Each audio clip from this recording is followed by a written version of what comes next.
বন্ধুরা, আজকে আমি আপনাদেরকে এক গরিব ও লোভী কৃষকের গল্প শোনাব। চলো তাহলে শুরু করা যাক। কোনো এক গ্রামে এক গরিব কৃষক ৩ ছেলে ও স্ত্রীকে নিয়ে বাস করত। সে যেমনি ছিল অলস তেমনি লোভী। সে ধীরে ধীরে জমি চাষ করে সবার শেষে বীজ বুনত আর ফসল লাগাত। ধানের চারা রোপণের সময় অনেক কাছাকাছি এবং প্রতি গোছে বেশি বেশি চারা রোপণ করে ভাবত অন্যদের ক্ষেতের তুলনায় তার জমিতে বেশি ফসল ফলবে আর তার পরিবারে অভাব চলে যাবে।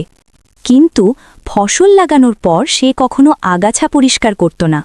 অলস কৃষক প্রতি বছর শেষে ফসল লাগানোর কারণে ঝড় বন্যায় তার ফসল মাঝে মাঝে নষ্ট হয়ে যেত, আর প্রতি গোছে বেশি চারা রোপণ করার কারণে খাদ্যের অভাবে অপুষ্টিতে ফসল ঝরে যেত। এজন্য বছরের পর বছর গেলেও তার অবস্থার পরিবর্তন হতো না। কৃষকের স্ত্রী সর্বদা সৃষ্টিকর্তার কাছে প্রার্থনা করে তার পরিবারের অবস্থা পরিবর্তনে সাহায্য চাইত। একদিন স্ত্রী স্বপ্নে দেখল গুপ্তধন তাকে এসে বলছে, তোর স্বামীকে কাল সমস্ত জমি চাষ করে আসতে বলবি। শেষ মাটিটায় কোপ দিলে স্বর্ণমোহর পাবে। তোর পরিবারে আর কোনো অভাব থাকবে না।